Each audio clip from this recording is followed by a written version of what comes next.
Convenience purposes geographic sampling. Geographic means the whole of the population divided into different geographical areas depending upon the similarity in those groups. Somewhere each has its own relevance. Not that the entire non-random sampling is effective sampling. No, irrelevant. No, it is not irrelevant. Because the guiding factor is the relevance to the problem in question. Who has to decide? The judgment of the researcher. And the judgment of the researcher becomes relevant with the research you do, more knowledgeable you become, more confident you become, and your research is preferred.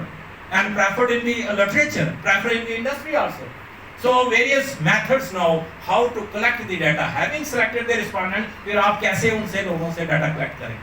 Observation method है, face to face interview method, data collection form वही कहाँ लगा दिए? So various options.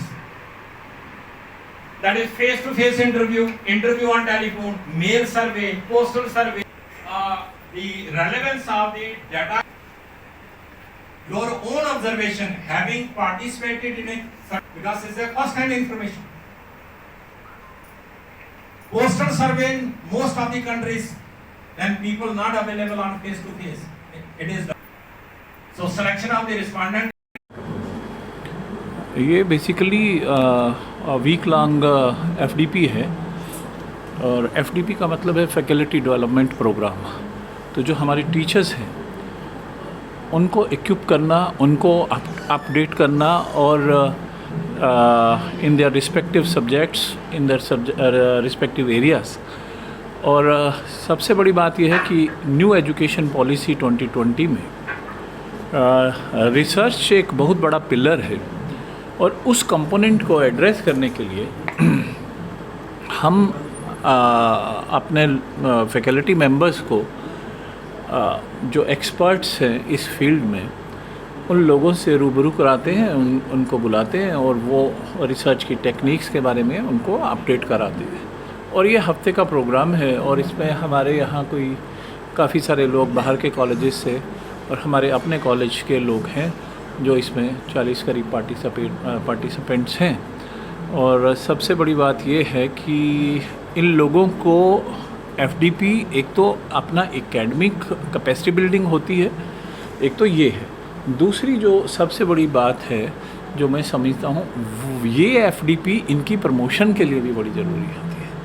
तो जो इनको next career advancement scheme होती है जिसमें ये जाते हैं उसके लिए भी होते हैं। कोई रिजौरी से आया, कोई डोडा से आया, कोई पुंछ से आया, तो इस तरह के साथ कितना फ़ायदा होगा इससे? ऑब्वियसली अगर हमारा टीचर तैयार होगा, है ना, तो जितनी उसकी कैपेसिटी, आप उसकी कैपेसिटी को इन्हांस करना है, जितना वो सीखेगा उतना अच्छा डिलीवर करेगा। तो ये एक मौका हम प्रोवाइड कराते हैं अपने टीचर की, क्योंकि अब छुट्टियां हो जाएंगी और इस समय एग्ज़ाम चल रहे हैं और ये फ्री हैं, तो हम इसीलिए इस टाइम को इस पर्पज़ के लिए यूज़ करते हैं कि ये अपने आप को इक्विप करें, अपना नॉलेज इन्हांस करें और अल्टीमेटली ये सारी चीज़ें किसके काम आएंगी? वो हमारे स्टूडेंट के काम आएंगी फर्दर बेटर ग्रोथ।